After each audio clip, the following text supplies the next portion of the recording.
Paz do Senhor para os irmãos.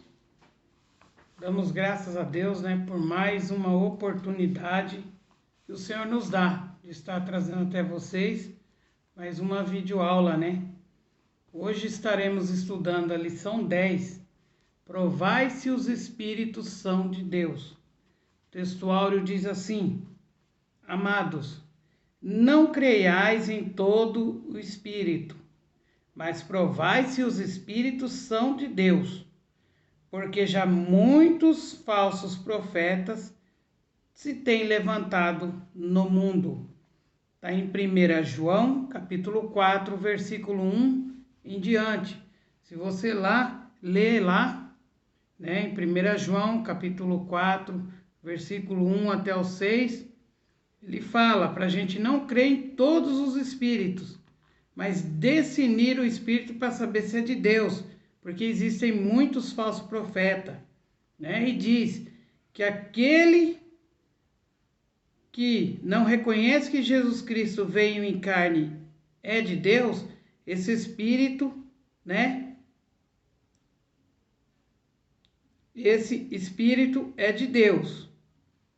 Agora, aquele espírito que não reconhece que Jesus veio em carne não é de Deus, ou seja, é falso ungido, É acerca de quem nós escutamos e vemos nas escrituras e já está no mundo, E diz mais que nós, como filhos de Deus, já vencemos eles, porque maior é o que está em nós do que aquele que está no mundo. Um versículo muito conhecido, está aqui em João, em 1 João, capítulo 4, versículo 4, Diz que como eles pertencem ao mundo, eles falam do que pertence ao mundo e o mundo os escuta, mas nós que somos de Deus, conhecemos a Deus e Ele nos escuta, Aquele que não é de Deus não nos escuta, ou seja, nós somos de Deus e aquele que conhece a Deus escuta quem é de Deus,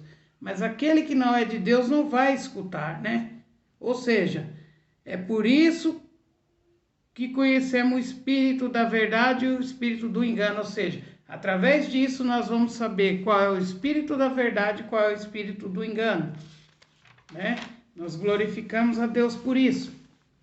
É algo sério e que muitas das vezes as pessoas não levam em conta na igreja. Porque imagine só, se Deus usa uma pessoa através do seu Espírito Santo para dizer para a pessoa que ela tem uma grande obra para realizar para o Senhor e que ela vai ter que fazer algo que ela nunca teve, nunca fez. Provavelmente a pessoa vai falar, não é comigo não, Tem muitas pessoas que infelizmente vai fazer desse modo quando é em relação à obra, Nós vemos muito isso hoje em dia na igreja. Mas quando esse mesmo profeta chega para essa pessoa e diz, olha, Deus vai te honrar, você vai conquistar isso, aquilo outro, porque você vai ser isso, vai ser aquilo, e você vai ver, todo mundo vai te reconhecer, porque Deus vai te honrar. Aí a pessoa já abraça e fala, é de Deus. Nós temos que tomar cuidado. A vontade de Deus não é nossa vontade, Deus pode sim realizar nossos sonhos, mas a vontade soberana de Deus tem que se sobressair a isso, ou seja, primeiro Deus, depois as outras coisas nos serão acrescentadas, Ou seja, nós vamos estudar as diferentes formas de ataque que o inimigo usa, na obra de Deus, para lutar contra os servos de Deus, ou seja, o inimigo usa de meios para atrapalhar a obra de Deus, Atingindo quem? Quem vai fazer a obra, que é o servo de Deus, E aí nós vamos estudar como o inimigo ataca por meio de falsos profetas, Primeiro tópico, cuidado com falsos profetas. Subtópico 1. Os samaritanos observaram que os judeus davam muito valor à palavra dos profetas, ou seja, era costume na época dar valor àquele que falava através de Deus, né? Lembrando-se de Ageu e Zacarias, profetas do Senhor, que profetizavam com graça a construção do templo, que havia parado, né, por 15 anos, e recomeçou imediatamente até a inauguração da casa de Deus, né? A comunicação entre esses judeus e samaritanos havia sido interrompida.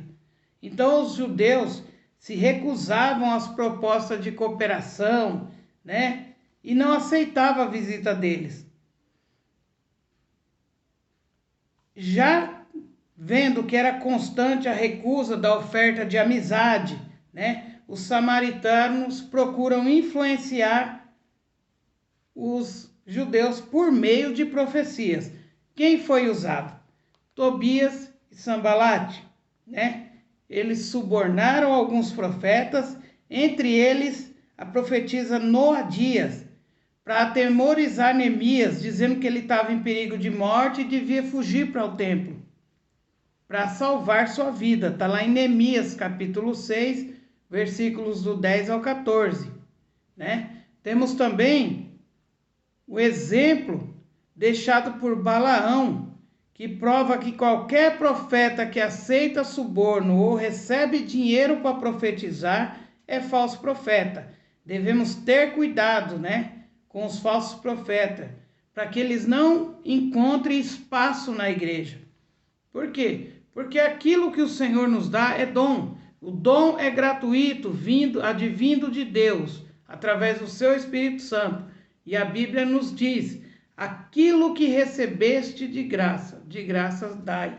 Ou seja, se Deus te deu um dom para você usar dentro da casa do Senhor, você tem que usá-lo dentro da casa do Senhor, né? Não vai virar mercenário, né, de querer fazer com que as pessoas venham até você e você se use desse artifício do dom que o Senhor te deu para adquirir, né, dinheiros.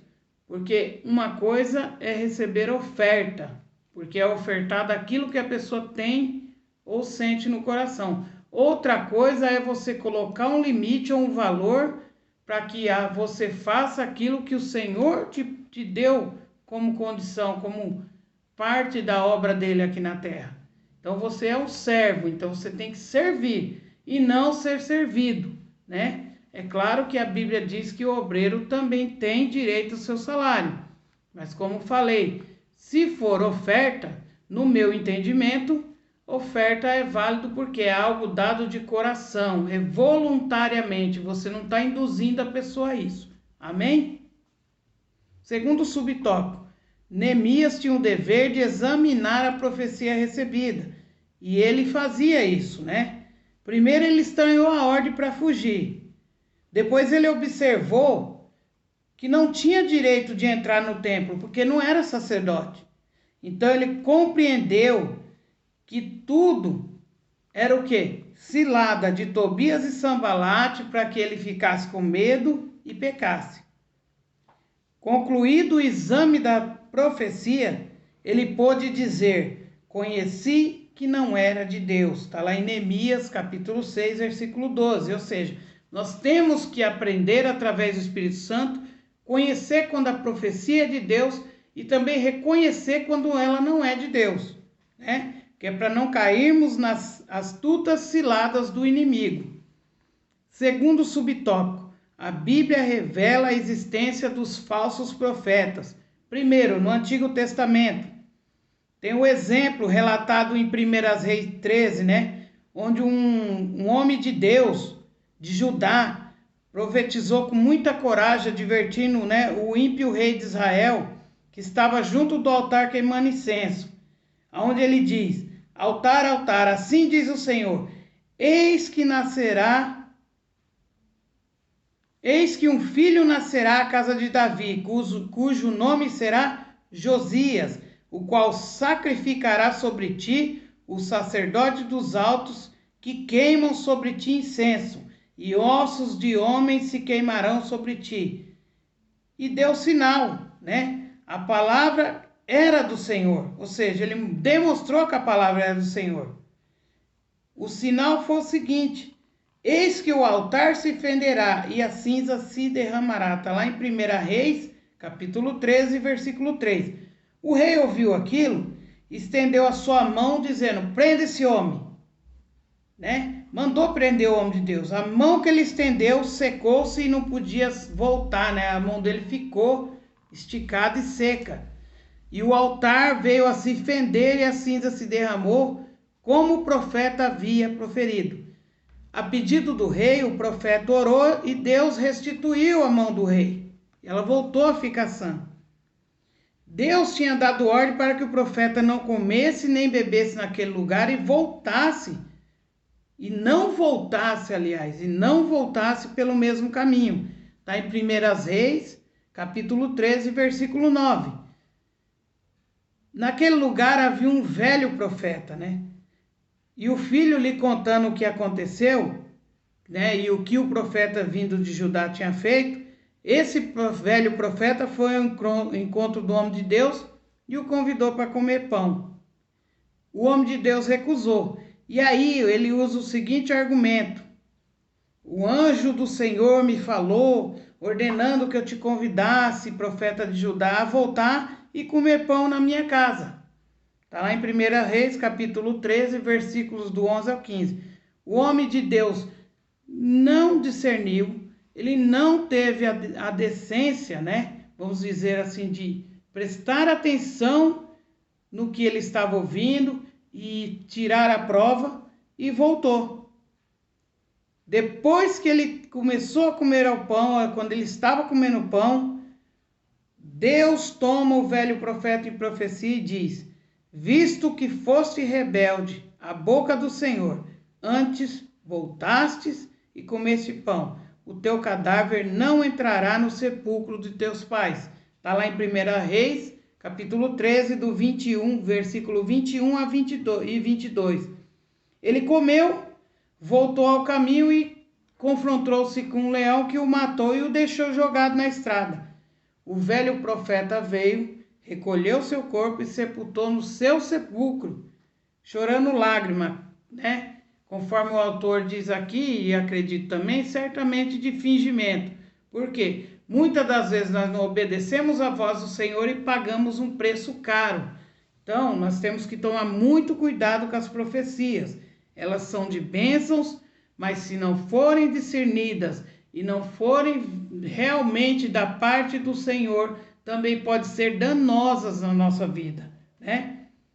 Está lá em 1 Reis, capítulo 13, versículo 26 a 28, acerca do sepultamento desse profeta, né? Nos dias de Jeremias também havia falsos profetas que combatiam a palavra de Deus, né? Fazendo Israel cair no erro. Está lá em Jeremias, no capítulo 29, versículo 21 e 23 a 23. O rei de Josafá, também de Judá, quando visitou Acabe, o rei de Israel, né? Viu que tinha um grande número de profetas que profetizava segundo a vontade do rei. Não era segundo a vontade de Deus, era segundo a vontade do rei. E aí o rei Josafá pergunta: não há aqui algum profeta do Senhor? Olha a importância dessa pergunta. E Acabe responde que havia Micaías. Então mandou buscá-lo e disseram: cuidado, você vê as palavras dos profetas, né? Uma só voz. Só diz coisa boa para o rei, que a sua palavra seja como a deles, fala bem. No que Micaías profere, o que o Senhor me disser, disso falarei.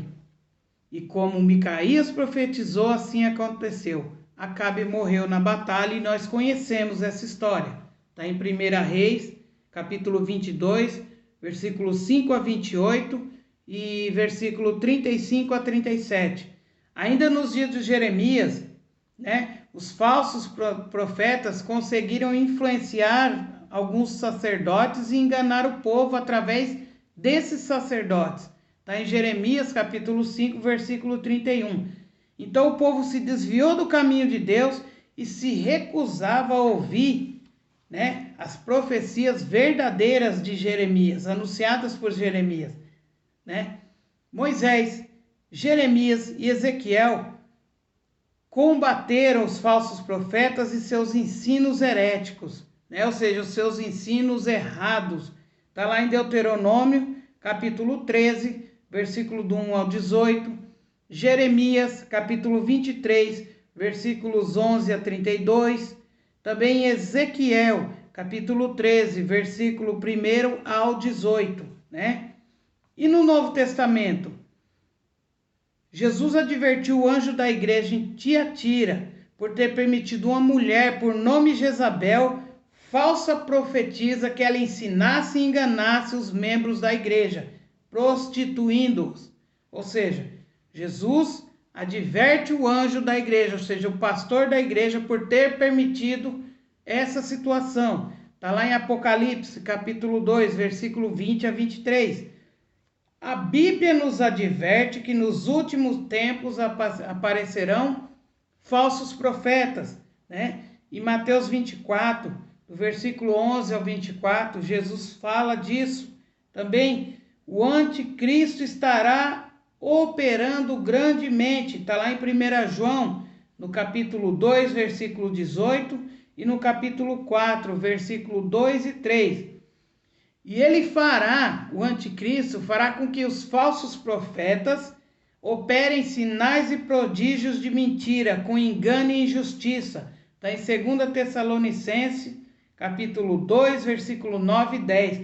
Tudo isso para enganar o povo de Deus. Então o povo de Deus vai ter que ter discernimento do que é do Senhor e do que não provém de Deus, porque eles vão usar de sinais e prodígios para enganar a muitos. Que tomemos cuidado, que o Espírito Santo seja o nosso guia. Terceiro subtópico, devemos julgar as profecias. Primeiro subtópico do terceiro tópico. Deus quer a sua igreja revestida com todos os dons do Espírito Santo. A igreja em Corinto deve ser o nosso exemplo. Paulo dirigiu-se a ela dizendo que nenhum dom lhe faltava, lá em 1 Coríntios, capítulo 1, versículo 7. O conselho bíblico é: seguir o amor e procurar com zelo os dons espirituais, mas principalmente o de profetizar. Está em 1 Coríntios, capítulo 14, versículo 1, né? Porém, saiba que cada dom que o Senhor te dá na sua mão é uma responsabilidade que você tem. Primeiramente, compromisso com Deus e, paralelamente, compromisso com a igreja do Senhor. Ah, não é brincadeira. Segundo subtópico, o despertamento renova os dons. Deus renova o dom de profecia e dom de variedades de língua e interpretação por meio de um despertamento espiritual, né? Ou seja, é necessário que a igreja esteja bem doutrinada para saber como usar os dons espirituais, como se deve julgar profecias e conforme a palavra de Deus nos orienta. Ou seja, devemos estar doutrinados dentro da palavra de Deus e também saber discernir os espíritos e julgar as profecias conforme nos ensina a palavra de Deus, né? Está lá em 1 Tessalonicenses, capítulo 5, versículo 19. Ou seja, que nenhuma mensagem profética está isenta de exame por parte da igreja. O ensino de Paulo na referência, né? Ou seja, em 1 Tessalonicenses, diz que temos o direito e o dever de julgar as profecias para ver se elas estão de acordo com as Escrituras, se não são consideradas falsas, pois têm o objetivo de conduzir o povo de Deus ao erro, né? Ou seja, se forem falsas, pode nos conduzir ao erro. E só para a gente entender, né? Dentro disso, nós devemos exercer o nosso ministério proporcionalmente à nossa fé. Ou seja, Do jeito que nós cremos no Senhor e nos colocamos na sua presença, assim deve ser o nosso ministério, colocado na presença do Senhor e servindo com alegria. Devemos também manter as atitudes certas, como contribuir com generosidade, ou seja, contribuir de coração. Não é porque os outros falam que você tem que contribuir, é porque você sente a necessidade e você tem um compromisso com Deus, né? Orientar com diligência, saber orientar um irmão dentro da palavra de Deus. Quando você for orientar alguém, esteja pautado na palavra de Deus.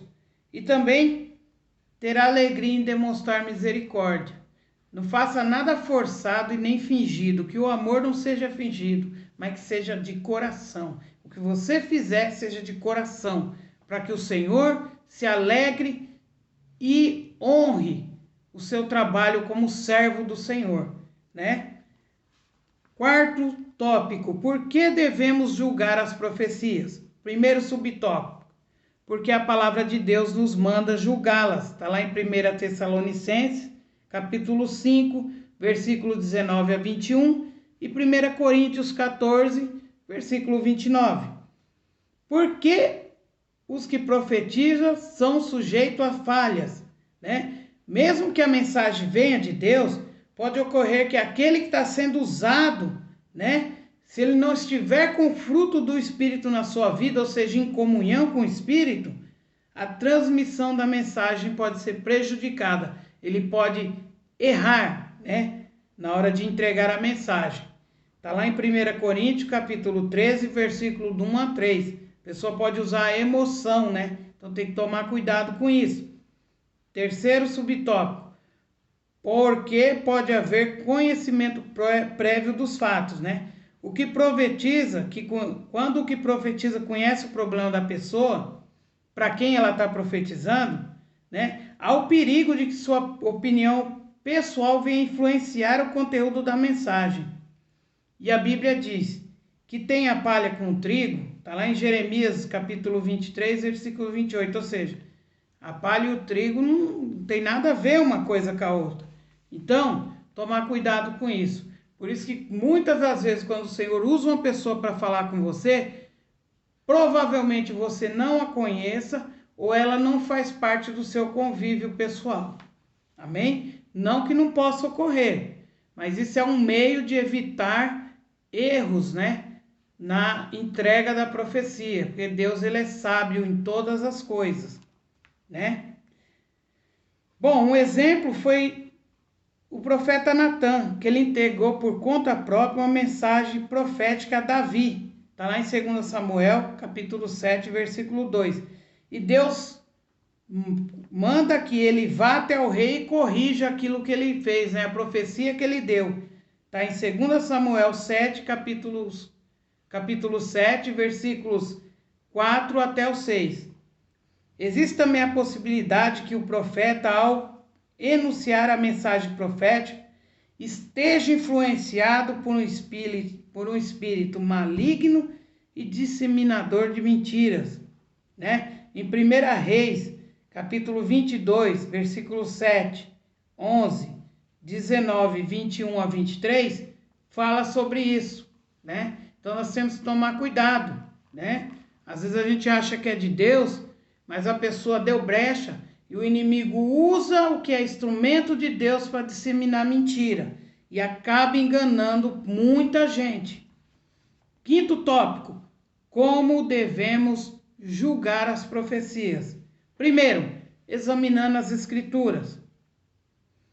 A profecia jamais pode estar em conflito com a palavra de Deus, né? Ou seja, a palavra de Deus é o plumo, conforme Amós, capítulo 7, versículos 7 e 8, né? E é perfeita, conforme Salmos, capítulo 19, verso 7. Ou seja, a mensagem que estiver em desacordo com a palavra de Deus pode ser transmitida por quem for, até por anjo, né? Do céu, até pelo anjo do céu. É reprovada e deve ser rejeitada. Está lá em Gálatas, capítulo 1, versículo 8. Segundo, através do dom de discernimento de espírito. Ou seja, A Bíblia diz: o que é espiritual discerne bem tudo. Devemos buscar receber de Deus esse dom, conforme diz em 1 Coríntios, capítulo 2, versículo 15. Também em João, capítulo 7, versículo 17. E Filipenses,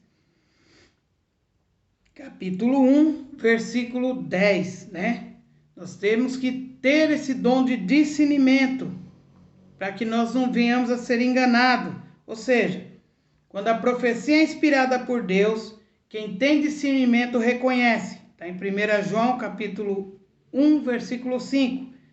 Todo aquele que anda na luz, como ele na luz está, conhece e pratica a sua palavra e tem comunhão uns com os outros. Está em 1 João, capítulo 1, versículo 7. Ou seja, o espírito de mentira não o engana com suas falsas profecias, né? Crente que é uma ovelha do Senhor conhece a voz do seu pastor e a noiva conhece a voz do seu amado, né? João, capítulo 10, versículo 4 fala sobre isso, e Cantares, capítulo 2, versículo 8 e capítulo 5, versículo 2 fala sobre isso. Ou seja, nenhum espírito da mentira vai te enganar com falsa profecia, porque você é uma ovelha do Senhor e você só ouve a voz do seu pastor, né? Você só confia na voz do seu pastor. Pode vir o lobo que for, na pele do cordeiro que for, você não vai se deixar enganar. Terceiro subtópico: a profecia se conhece pelo seu sabor. Jó, capítulo 6, versículos 6 a 7 e capítulo 12, versículo 11, né? O sotaque de quem fala faz com que o filho da terra conheça quando um estrangeiro fala. Ou seja, você compara, né? Quem é da terra tem o seu falar natural. Quem aprendeu a língua geralmente tem um sotaque, então soa um pouco diferente. Ou seja, os que são perfeitos, em razão do costume, são os que têm os sentidos exercitados para discernir tanto bem quanto mal. Ou seja, aquele que realmente é de Deus, né? Ele já, em razão do costume, ele vai conhecer a pronúncia. Ele não vai se enganar com a pronúncia. Ele vai saber quando é de Deus e quando não é de Deus. Quando a pessoa está falando daquele jeito por simplicidade e quando a pessoa está querendo induzir aquele que serve a Deus ao erro. Ou seja, isso nós podemos ver lá em Hebreus, no capítulo 5, versículo 14. Isso também é algo para nos atentarmos. E como era possível distinguir o verdadeiro do falso profeta no Antigo Testamento? Primeiro, o verdadeiro profeta falava em nome do Senhor dos Exércitos. A responsabilidade é grande, porque você fala no nome de um Deus vivo. Não é você que está falando, você só está transmitindo. Então temos que tomar cuidado, a responsabilidade é grande. As palavras enunciadas pelos profetas deveriam estar em conformidade com a palavra de Deus. Ou seja, tudo era contestado através da palavra de Deus. As profecias teriam que ter necessariamente um cabal cumprimento, ou seja, aquilo tinha que se cumprir, senão não era de Deus, né? Nós vemos que os profetas de Deus, as palavras do Senhor se cumpriam em suas bocas. E se o profeta tentasse levar os israelitas ao erro, seria considerado imediatamente um impostor. Ou seja, ele ficava desacreditado e ele não tinha mais lugar em Israel, né? Concluindo, quando as profecias são provadas, o conceito e a consideração dos dons espirituais são conservados. A sã doutrina é preservada de influência e erros humanos. E o Espírito Santo tem liberdade de usar seus servos conforme sua soberana vontade, né? E quando provamos as profecias, estamos em condições de corrigir e doutrinar a pessoa que usou, né? Pessoa que usou erradamente o dom de profecia. Ou seja, ele dará lugar ao Espírito Santo e irá usar o dom profético de modo correto. Amém? E quando provamos as profecias de Deus, recebemos bênçãos de Deus por meio delas, a qual Ele quer nos dar. Ou seja, fiquemos com o bom e rejeitemos aquilo que não vem de Deus, conforme diz 1 Tessalonicenses, capítulo 5, versículo 21.